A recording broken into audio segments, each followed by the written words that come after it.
name's 3D Resource Manager at Camberwell College of Arts. That means that I kind of handle the team and deal with all the three-dimensional work that's undertaken within the college.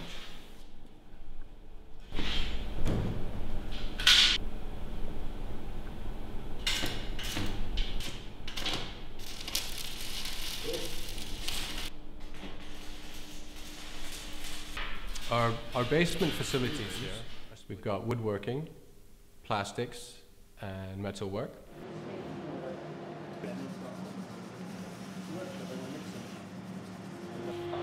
Okay, very tempting when you start chopping up wood is to mark everything first and then cut. Okay, good idea with timber, especially the timber you're going to be buying, is to make a cut, then measure it.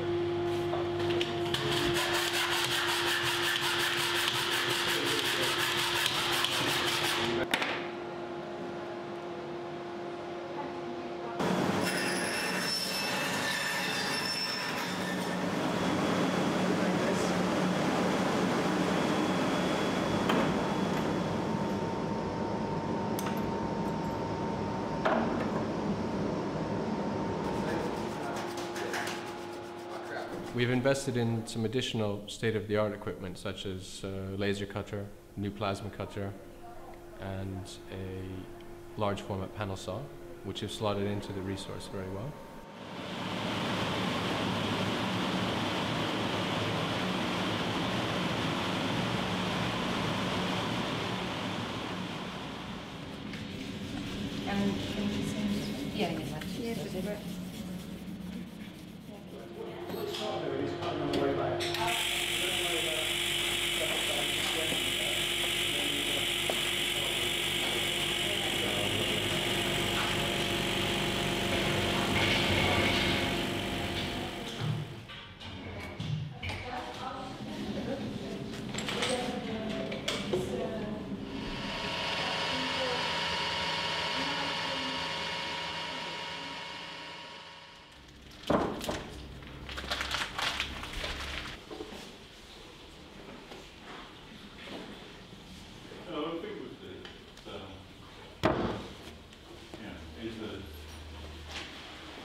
I'm Philip White. I focus most of my attention in the workshops on the 4th floor, which are the plaster room and the foundry. That will... People are working with clay, plaster, traditional materials and processes using wax and rubber to make moulds for casting objects in a wide variety of materials.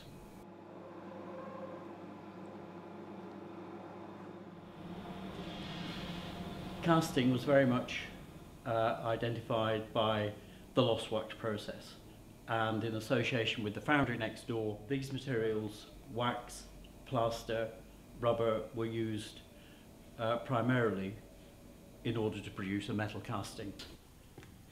Here we have an example of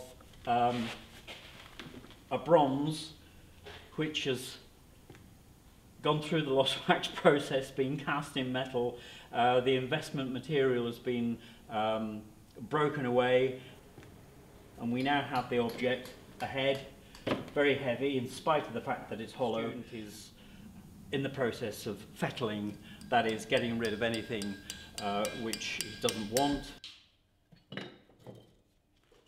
The runners and the risers, they've all been cut off, and eventually it'll be patinated to whatever degree of finish he wants. Right, go slowly. I introduced a small sand casting facility about 3 years ago. The sand which you see here, which is natural sand, dug out of the ground. I went up and bought about 10 bags of it about 3 years ago, and we're still using the same material, providing it's looked after and cared for. We use boxes, sand boxes, which we made. Sand casting can be done on a massive scale. Industrially, it has had a huge effect on the production of huge pieces of architecture and machinery. But here we use the same process, or a very similar process, but on a much smaller scale.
name's Paul Atkins. I'm the resource manager for printmaking. This third floor resource, basically what we are is a resource for the whole college, whole of Camberwell.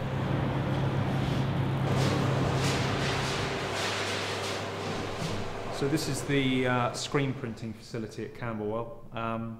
As in all the offer of facilities at Camberwell, this is again a very large, generous space for working in. We've got 8 screen beds, mainly Natgraph tables and Kipax tables.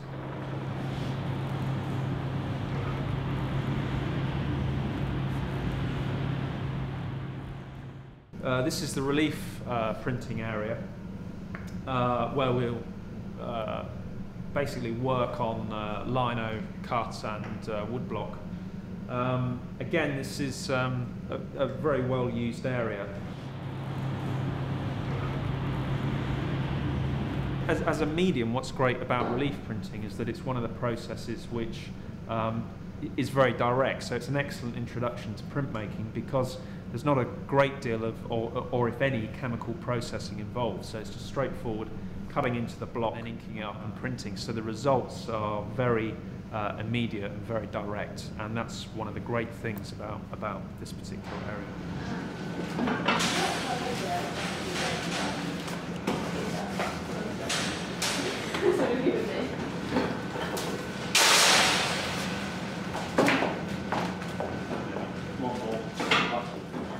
The litho area here at Camberwell is a very well equipped and very well set up area.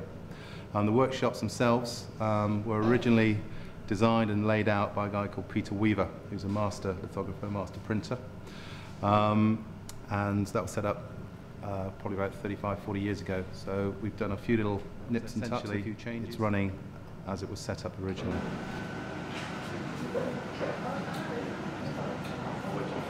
We have 2 offset presses. They're essentially sort of quite old technology, but work perfectly adequately for our purposes. So it gives them an idea of how the actual process works in industry.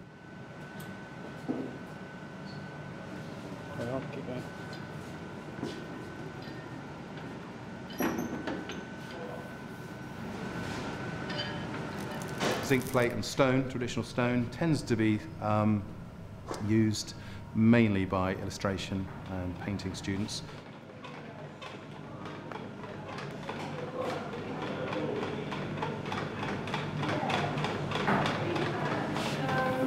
That's the paper for the proof. That's the proof sheet, yes, I see. And then that's the padding to give more things in.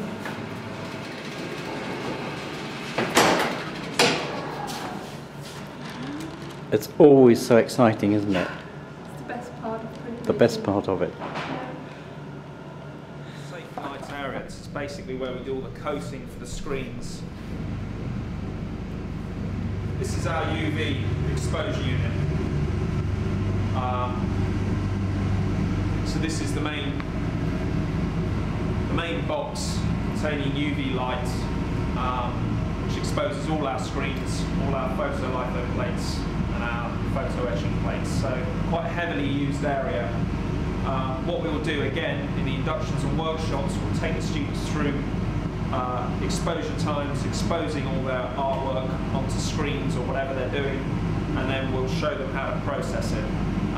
It's a bit of half and half. There's a lot of technical input at this stage because the processing, particularly of screens or plates or whatever, getting it right is absolutely crucial. So at this point, particularly in the early processing stages, the technical input is absolutely vital.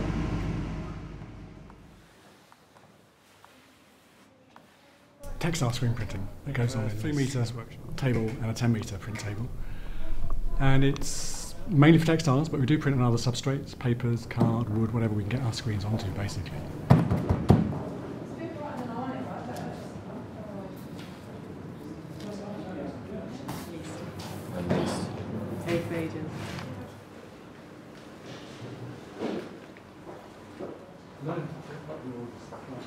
Yeah, so this is one of the actual silk screens that the students are using at the moment. So this is the mesh that's been stretched on the screen, and then it's a photographic emulsion coated on the screen, and the image is produced.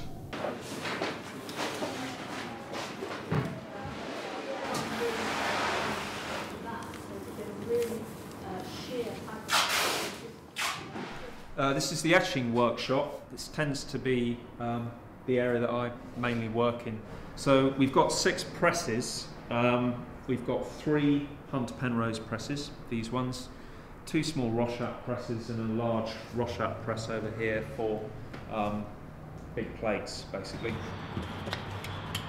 This is all the inking up area along here. So these are the jiggers and hot plates, and this is where we do all the grounding, soft and hard ground onto the plates for plate preparation. Just let the flame lick the ground, so the ground's pointing down, all right? That's called smoking the plate. Moving around. And if you hinge it there, you can remove that, and you can check on the progress of your drawing. So I take the plate, yeah? Yeah.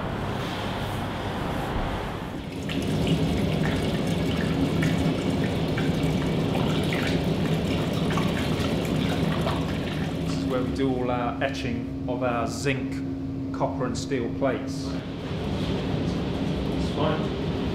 And then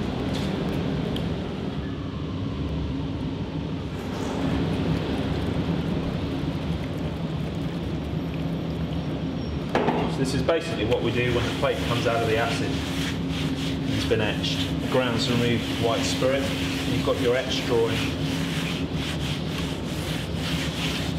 underneath. One of the things about printmaking, which a lot of people don't realise, is that it's fine getting a lot of presses into a space, but you've got to have a lot of other considerations in relation to that, i.e. workbenches, places to work, places to basically, just generate ideas.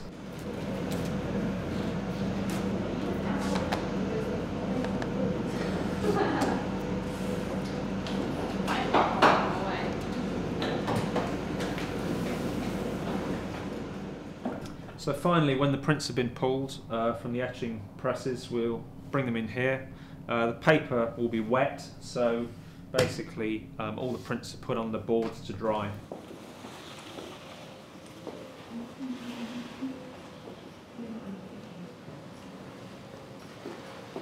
My name's James Edgar, and I am the letterpress technician here at Camberwell College of Art. So instead of using tabs, we're using this thing here called a side lane and the front lanes, but obviously the beauty of this process is that it's fully movable.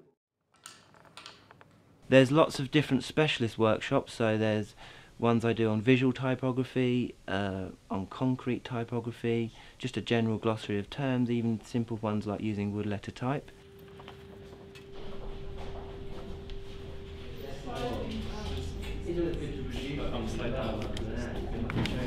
It's the physicality of using this that's very important, so the fact that you will physically pick up the letters or the glyphs or the objects, etc., and you place them together, and then you can then print with them. Anything above the midline is known as an ascending letter because it ascends above the midline. Anything that descends below the baseline is a descending letter.